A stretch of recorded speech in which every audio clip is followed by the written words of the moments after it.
going out there not knowing where you're going to live. I mean, I had no idea where I was going to live when I landed on my flight.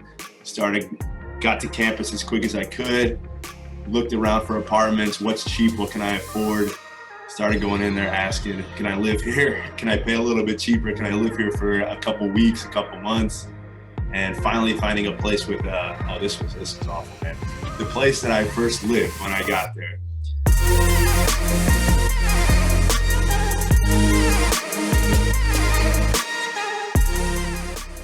Welcome to the Talking Shop podcast, where I'm here to share stories, lessons, and experiences in sports performance and professional development. I'm your host, Matt Tometz, and today I'm joined by Jonathan Valentini. How are you doing today, sir? Doing well, man. Thanks for having me.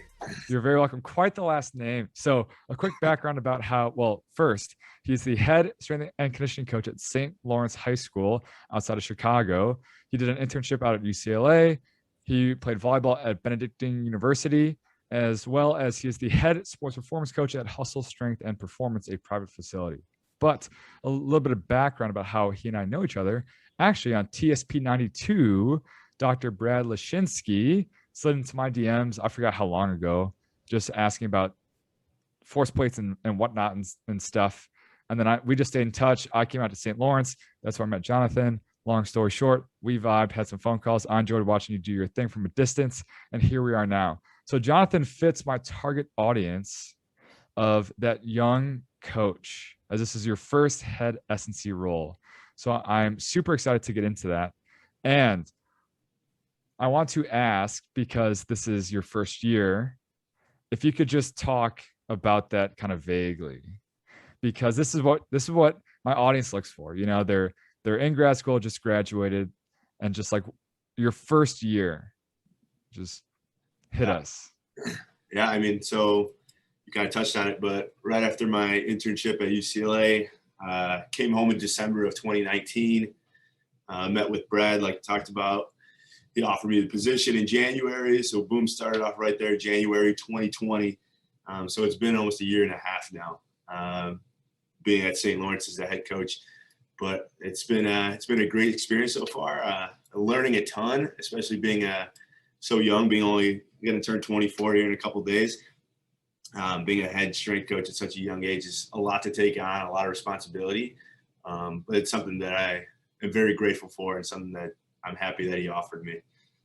How are you and Brad connected? I mean, cold call pretty much, man. I mean, I was out in California. The internship was about to come to an end. Started looking for a position back home. I knew I was coming back home for sure. Didn't really want to stay out in California. Applied on LinkedIn or Indeed. I forgot which of the two. He reached out for just interview questions. Fill this out. Send it back whenever you got it. Let me know what you think. Filled it out. Sent it over. Had an interview with his assistant coach, Mo. And then past that, did well with Mo, and then eventually came home and met with Brad in person and then got the offer there. So, I mean, one of the few opportunities that's like a cold call, just send in a resume, application, all that. It's funny because as I did my whole huge job search, networking, like actual networking that I talk about way too much on my podcast, but I always say like, like I still apply to jobs, but like no one ever really gets jobs by just applying. And every time I decide to say that, someone just hops in and goes, actually, like, that's how I got my job. So it does happen. It does. And it's crazy how it all does work out. So last round of, I guess I call it the surprise questions, because I always have a few that I want to ask that I don't want you to prepare.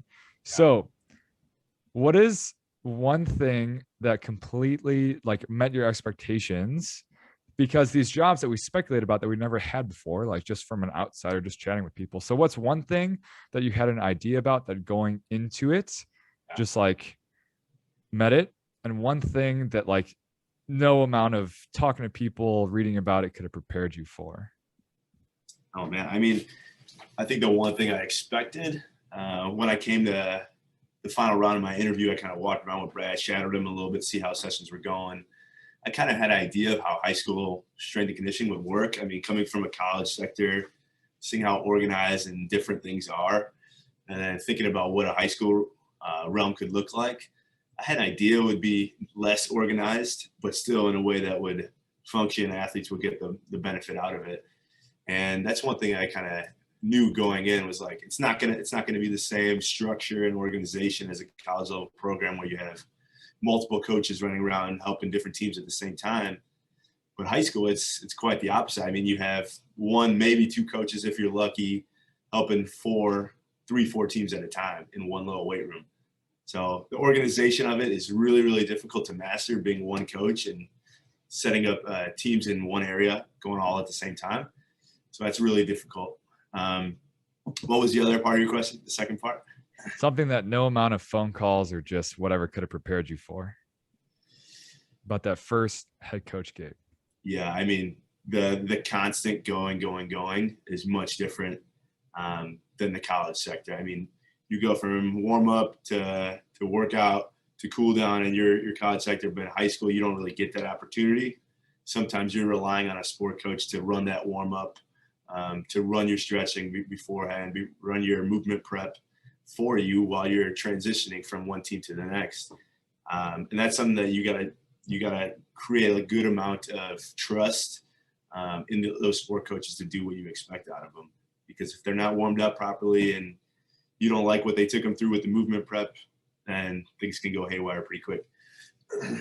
Fantastic. And then the last thing I just thought of, as like I said, you fit my target audience as you're doing it. Do you have any advice for that first legit full-time interview, or for that first full-time job?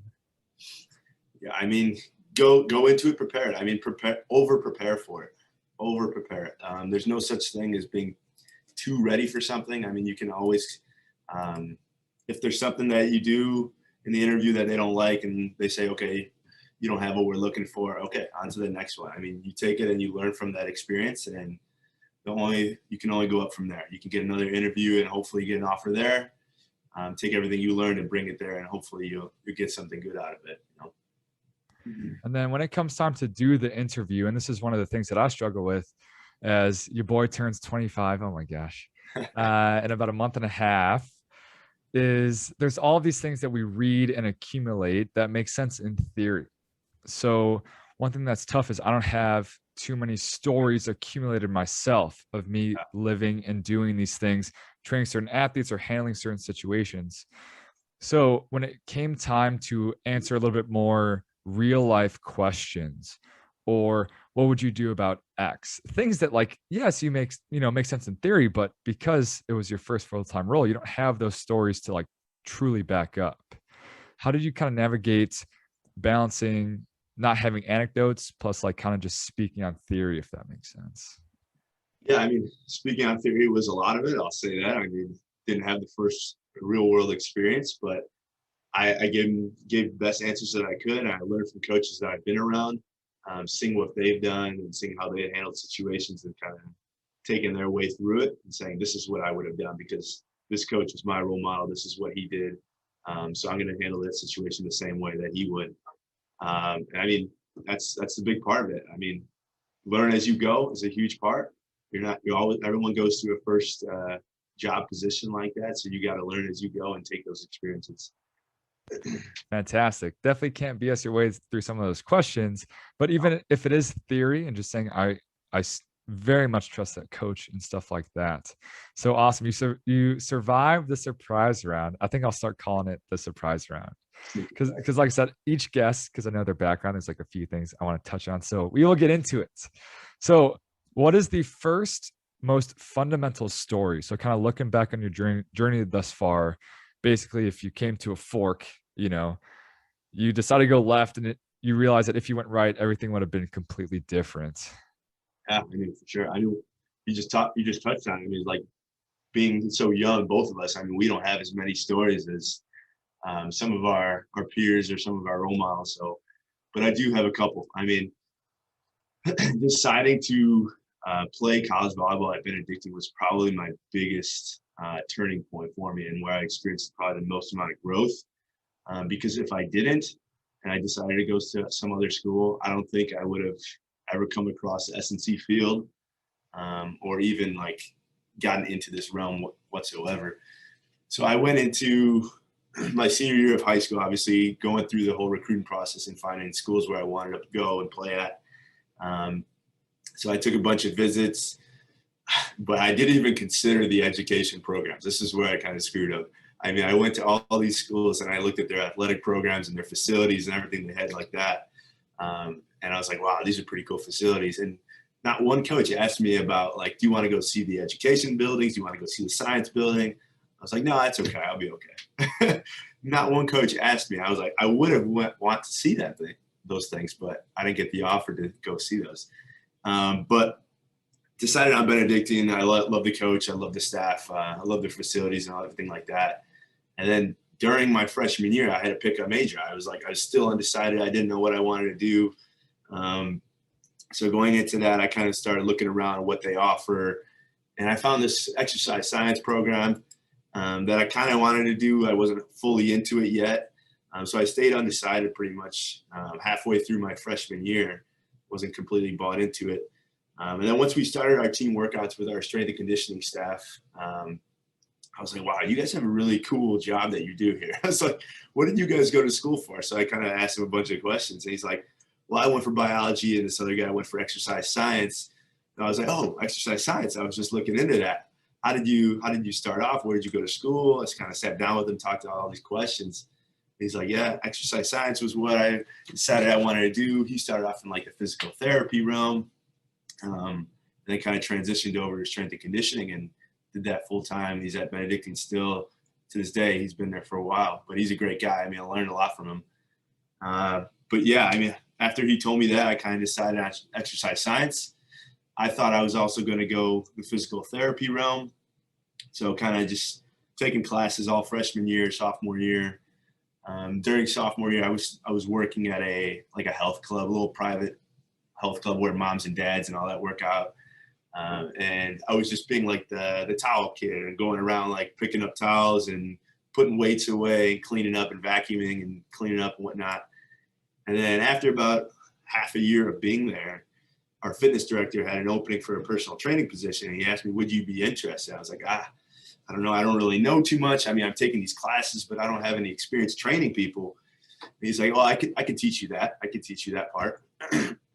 Because the one thing that he told me that kind of stuck with me was like, you can teach anybody anything, but you can't teach someone how to be a great person. I mean, like, and that was something that he saw in me that I was very grateful for, is that he thought I was a great person. I took that as a huge compliment, and he taught me everything that he knew about personal training.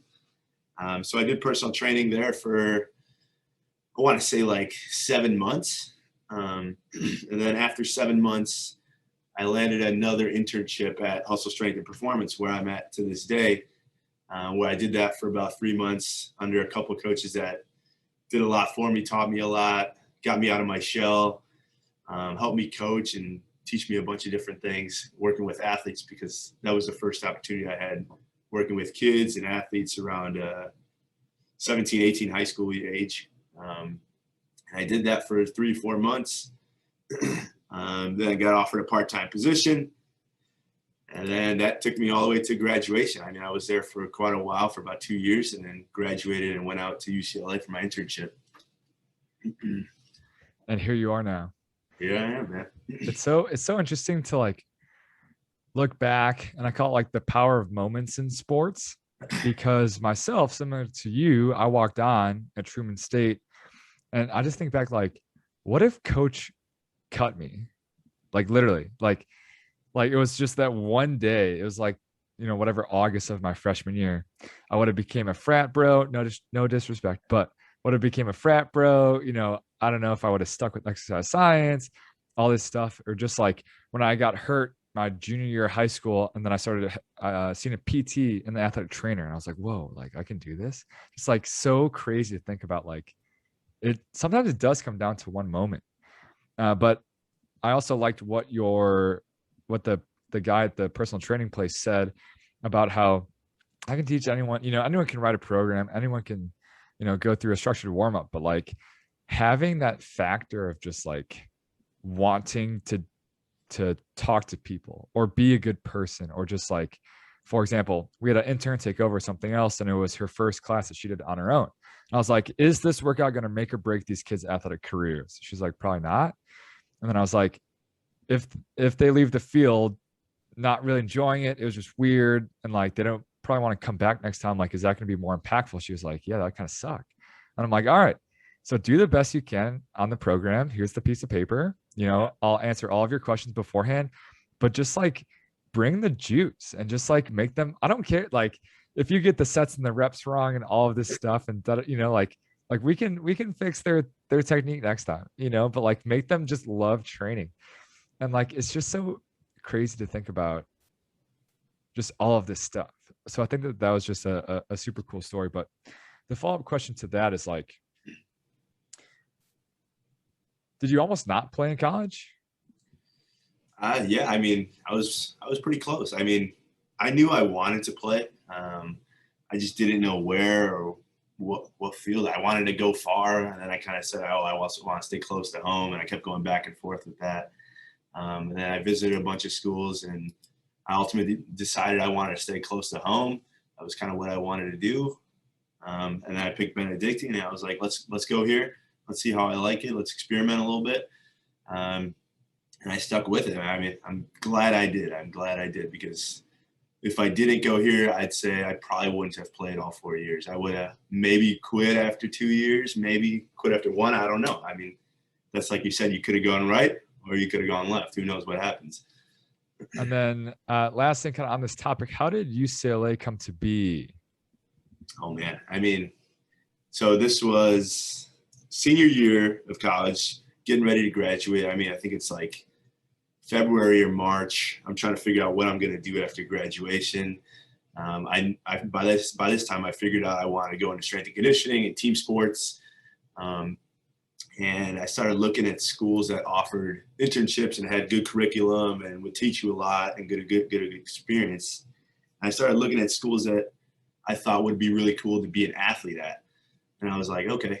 I mean, being a volleyball player, UCLA has always been, I mean, number one. I mean, like, that's the premier program in the country. I mean, being able to be an athlete there would have been the coolest opportunity in the world. But I figured if I can't be an athlete there, why not be the next best thing and try to coach there or try to intern there and learn and be around those athletes and watch them do their thing. So that's how it came. I mean, I put out my application in March. I think I heard back like a couple weeks later for the first round of like the application process. You'd have to send in videos of you doing a clean and jerk or an RDL and a snatch. Send that in. If they don't like it, boom, you're out. If they like it, okay, you move on to the next round. But they liked it, hit that round, moved on to the next one, eventually got a phone call, and then they offered me the position, flew out there right after graduation, started in June. Any quick advice for that person seeking out that first big internship or going through that application/interview process, knowing that it's different than the full-time one, but it's specifically for internships? Yeah, I mean, if you're looking into doing one at the college sector, I kind of recommend doing it the way I did. I mean, not to say like that's the only way to do it, but look at a school that you would have loved to be an athlete at. Like look up to a school that you're a fan of, or like a school that you want to play at. Like that's a good opportunity to do it and get a first world experience of what it's like to be there, to be around those coaches, and get all that education material that they could teach you. There's a lot of schools that put out content on Instagram, Twitter, and all that, saying like what their curriculum is like. So look that over before you kind of go through that process and see what they do. If it interests you, reach out, send them an email, try to get them on the phone if you can, and see what happens from there. And that internship it's an interesting, not that I was a GA in college, but for sports science and not in the athletic department. That's a different story. But yeah. Internships versus GAs versus like assistant roles is like, there's that clout of the big school, but then there's consequently the opportunity to do more stuff at the small school. Absolutely. And here's a question that actually an interview I had for a temporary S&C coach, 6 month, not a GA, but like not like full time. I asked, I was like, how much of this role is going to be autonomous or not, you know? And the guy was like, oh, like, you know, and it's interesting when you have that lens of like, I had a full-time job already. I was looking for other jobs. It's like, I'm not there to be I'm not there to be like another one of like a little minion, you know? And if you want super hands-on experience, like that's a super valid question, you know? So there's that fine line between dream big, go to that school, get your name out there, make it happen versus like if it's a GA or if it's kind of that next step. I'm just assuming about these kind of roles, but I'm wondering if you had a similar experience. So when I was at TCU, the more time I spent with the baseball team, football team, beach volleyball team, women's tennis team, it's like, man, if my parents were only more athletic, I could have had all this stuff, all of it. If you had a similar reaction when you got to UCLA. Exactly the same way, man. Exactly. I just got more and more angry. I'm just like, geez, why's my mom 4'10"? My dad's 5'8", and they both played like high school tennis, you know? Like I also went through the thought process of like, why did not my parents not live in Los Angeles? It's like when you go out there, it's like the same weather every day, 75 and sunny. You wake up, it's the same temperature every single day. I was like, oh my gosh, I could have had this instead of rain and snow in Chicago. you chose to come back, but my mom's actually from Orange County. I'm like, Dad, how the heck did you talk mom into moving back to Chicago? I could have grew up in California. This is ridiculous. But to bring it all full circle as coaches is like, you know, I always say if I had TC Boost when I was younger, you know, like I don't even know what could have been possible. And it's like, well, I can do that for all these other kids now. And how exciting is that? So just bringing it full circle. But so next big question, what is the coolest story you have thus far? So if some rando goes, oh, you're a coach, like tell me about that. And you only have time to tell one story. What would it be? I mean, we've been talking about it the whole time, but being able to move across the country and for this unpaid, amazing life experience at UCLA, I mean, that has to be number one. I'm so young where I haven't had as many opportunities and stories to create, but this has to be number one. I mean, going out after graduation, deciding to do this, not taking any money, getting unpaid, going to live in California where rent is crazy high and not knowing what to expect. It was like amazing life experience outside of the world of like strength and conditioning and coaching. I mean, the things that you learn when you're on your own and in a place so far from home is very, very important to do. And I recommend everybody do something similar. It doesn't have to be as drastic as taking no money for 6 months, but finding a way to get out of your hometown and away from parents and a situation that you're comfortable in and learning from it and doing it all on your own and not coming home and quitting after a couple months because it's hard. But that has to be number one. I mean, going out there, not knowing where you're going to live. I mean, I had no idea where I was going to live when I landed on my flight. Got to campus as quick as I could, looked around for apartments, what's cheap, what can I afford? Started going in there asking, can I live here? Can I pay a little bit cheaper? Can I live here for a couple weeks, a couple months? And finally finding a place with, this was awful, man. The place that I first lived when I got there, it's a 3-bedroom apartment. Very nice apartment. The rent was like well over like $4,000 a month. But huge kitchen area, huge living room, 3 big bedrooms, 3 bathrooms, all that jazz. And it was all these like frat kids. We were just talking about it. All these frat kids. So I was kind of walking on the street, knocked on their door. I was like, do you guys have any rooms available in here? Can I stay here? And they're like, yeah, what's up, bro? What's up? You want to come in? And I was like, yeah, I mean, can I stay here? And he's like, yeah, we got an extra room in the back. I'll charge you like $600 a month. So these kids gave me a good deal. Paid $600 a month. I mean, I had to live with them while they were partying and doing all this crazy stuff. And it was a mess, but I was glad they gave me an opportunity to live there. Well, so hold up. You're telling me you hopped off the plane at LAX, committed to a 6-month internship, unpaid, not knowing where you were going to live? No, I mean, I had a few places in mind that I could look at and go ask. But really at that point, everything was kind of full. I mean, everything was kind of booked. School was just about to start. And students had taken pretty much everything. So I was took the first Uber I could to campus, walked around to the closest apartments I could find and started asking around, where can I stay? Where can I stay? And some people were nice enough to help me out. So then consequently, what if it had become 11 p.m. midnight and you had nowhere to go. Well, the homeless rate in Los Angeles is pretty high. I could have got a tent, stayed in the overnight till I found something. But I was confident I'd find somewhere to work. There was a couple people that I reached out to and said, I might have an opening, I might not.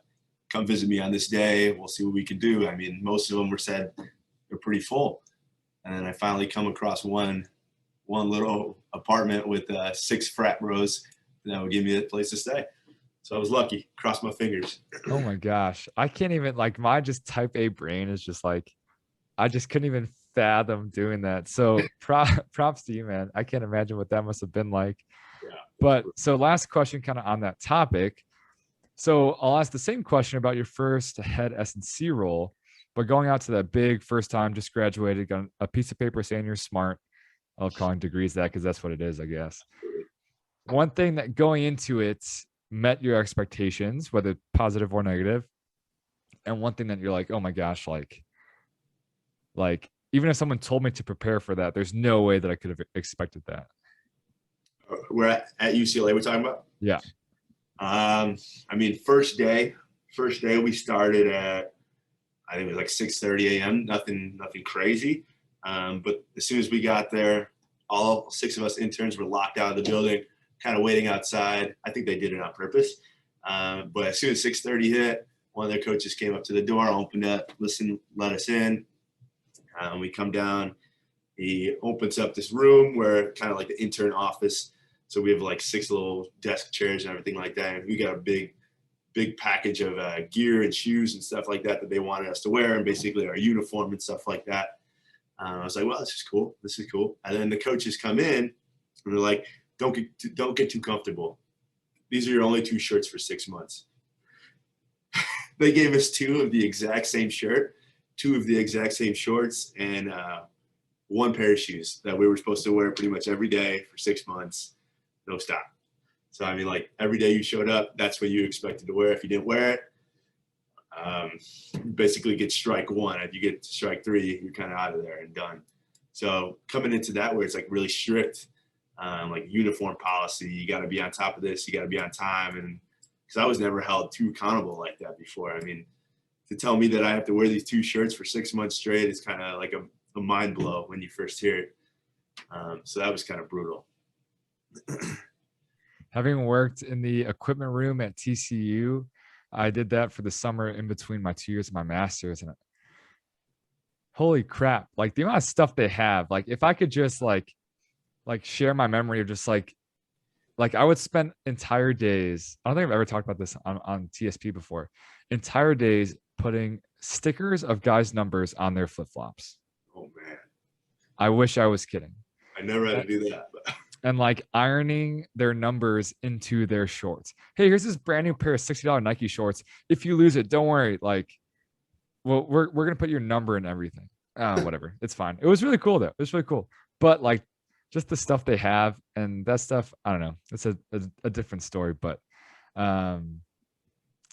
yeah, I would assume you probably wore a lot of deodorant during those 6 months. Yeah, for sure. I mean, you didn't even have the time to really like go home or go to your apartment, shower, come back in between sessions. It's like you're there from 6:30 to probably 4 or 5 p.m. at night. It's like, okay, do what you can, work out in between, and go as you go. And make it happen. So second to last big question, last big story. So looking back at your young and fruitful career, all the stuff you've done thus far, what is the story that you are most proud of, or the biggest full circle moment kind of looking back that's just like, yeah, like I did that happened? Yeah, I mean, it has to be getting that head S&C position at St. Lawrence. I mean, getting the trust from Coach Brad Lashinsky that he would trust me to take on that role at such a young age was a huge honor. I mean, he told me how many people applied for the position and how many people he knew that applied for it. And the fact that he still gave it to me was just like a pat on the back. You know, it felt like that hit me in the heart. It was like, okay, you must really trust me. You must really know who I am and what I can bring to the table. So it really meant a lot. I couldn't be more proud of myself for that. Looking back, do you remember a moment of when you kind of knew you were going to get it, or when like the conversation / questions went from like a little more like me interviewing you / formal / strict to like a little bit more casual? Or is there like, do you remember kind of a turning point? Yeah, for sure. I mean, our first interview in person was at that school, in this little cafeteria kind of area. We met. It was a formal interview the first time, and then the second time he wanted me to come back. It was like, I forget. I think it was the day after Christmas. He sent me a text. He's like, "Hey, would you be able to come back tomorrow? We have some athletes training. You can kind of watch and look around and see what you think." And I was like, "Okay, I think this might be it. I think that he's going to offer me an opportunity if I go out there again." And I get there. It's snowing. Obviously, it's the day after, 2 days after Christmas, I think. And he's out on the field playing baseball with some of the guys and throwing the ball around. I was like inside waiting. I was like, "Brad, I'm here. Where are you?" He's like, "Oh, come out to the baseball field." So I go out there, and he's like, "Hey, I'd like to really have you here if you'd take it." Fantastic. So celebrating in the snow. Look at that. Look at that. Yeah. So on TSP, I love the theoretical stories, lessons, experiences, because the X's and O's are what bring us here. But at the end of the day, that is not what it's about. But consequently, we're all coaches, and the X's and O's bring us here in the first place. So we have to be good at what we do. So if you had to give the listener one question that they could ask themselves on a daily basis, sticky note for their mirror, whatever it may be, to help them get better, what would that question be? Yeah, I mean, when you sent this over, I had to think about this one, but I had a few lined up that I could think of. The one that I constantly ask myself is, what really makes you tick? Like, what really gets you going? What really motivates you and drives you to do what you do? For myself, it's being around kids and teams, and helping that team succeed, and trying to go to all those teams' games and working with them in the weight room, and then seeing that translate onto the field or court, and just being there for them as much as they can and doing whatever you can to help them. That's a big one. And the second one I'd have to throw with that is something that you should ask yourself every day you go into work. It really doesn't matter what your job is or what field you're in, is what is my main intention today going into work? Is it trying to make this kid better at this movement? Is it trying to teach him how to hinge his hips properly? Is it building a better relationship with my coworker? Is it going home to my family and giving them what I can and being the person that they need me to be?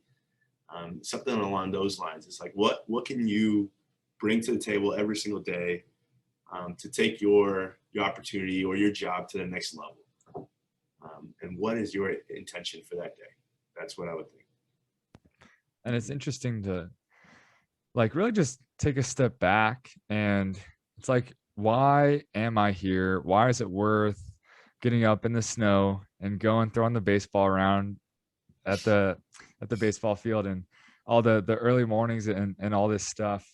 It's like, you don't have to do this, and it's interesting when it's like, okay, then don't.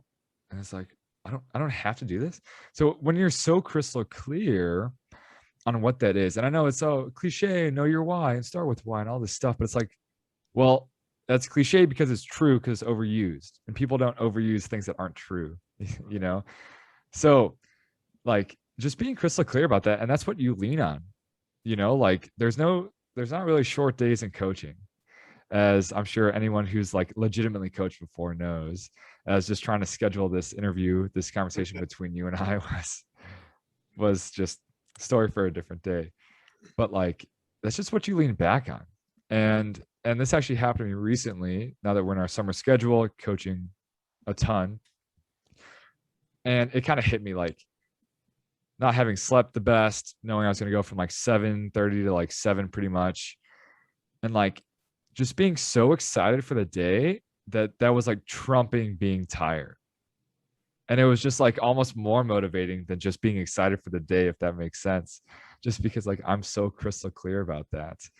And then your second question, there's all of these big things, goals that we want done. Oh, I want to help this kid get a college scholarship, and I want to eventually get this role at this place and all of this stuff. And it's like, well, where you break it down, it's like, how is this hour going to help athlete get that? How is this hour going to help this business succeed? How is this next hour going to X? You know, it's like, well, you can't achieve that goal in that hour, you know, but what is that one thing? What is that one attention or that intention? You know, if it's simply like a younger kid, it's like make them want to come back tomorrow, and you are successful at that, that is a huge win, you know?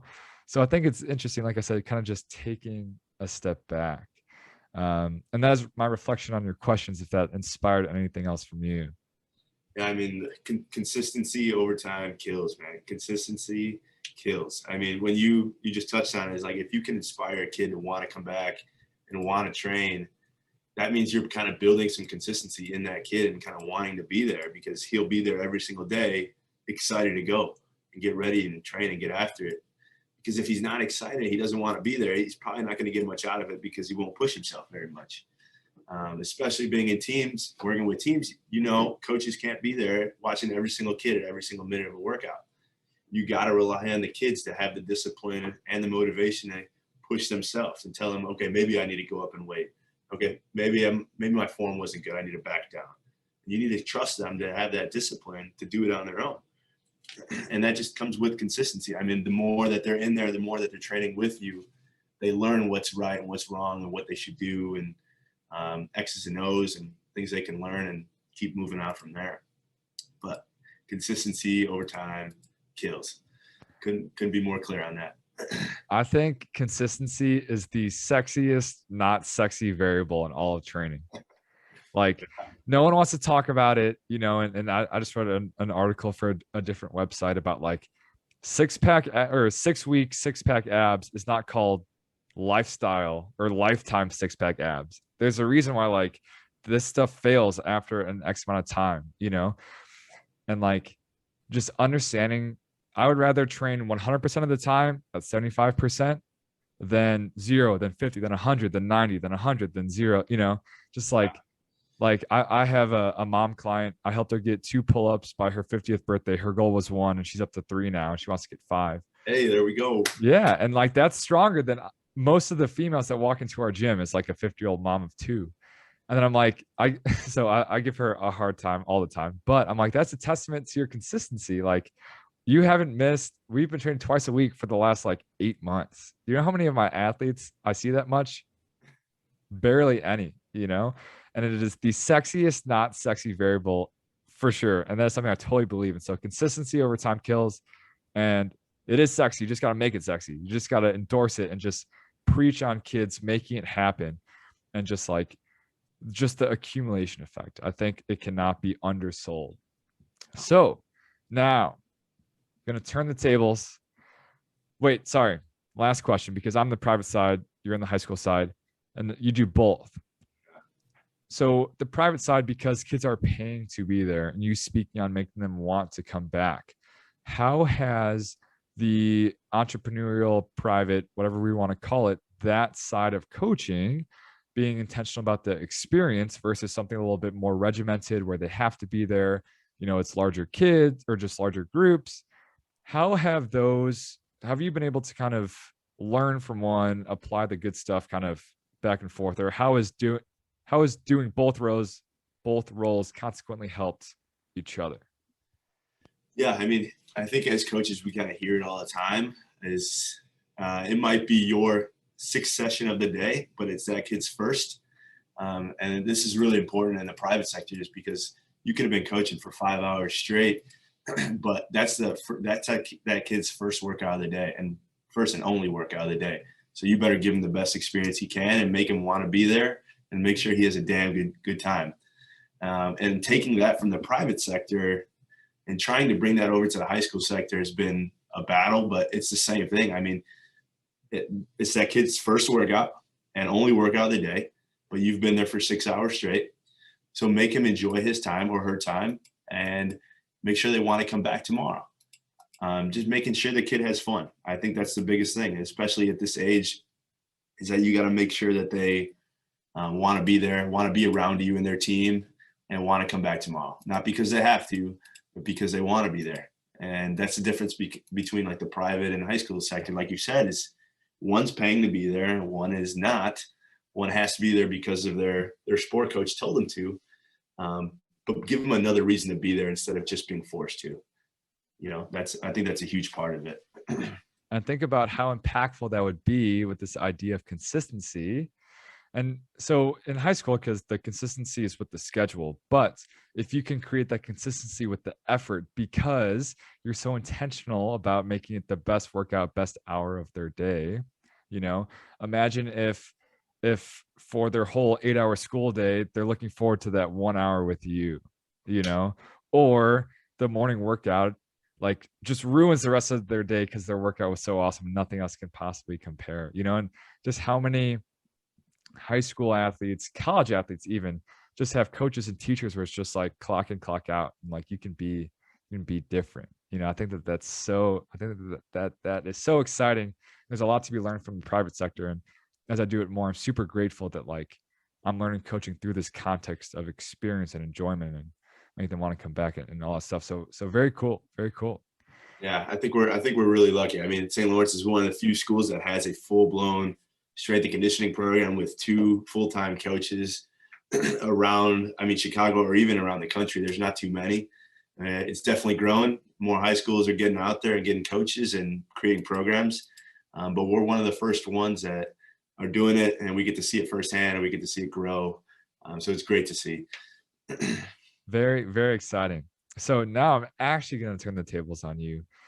So to say thank you for your openness, honesty, sharing your stories and whatnot. And now you can shamelessly plug whatever you got to plug. Where can the listeners get more of Coach Valentini?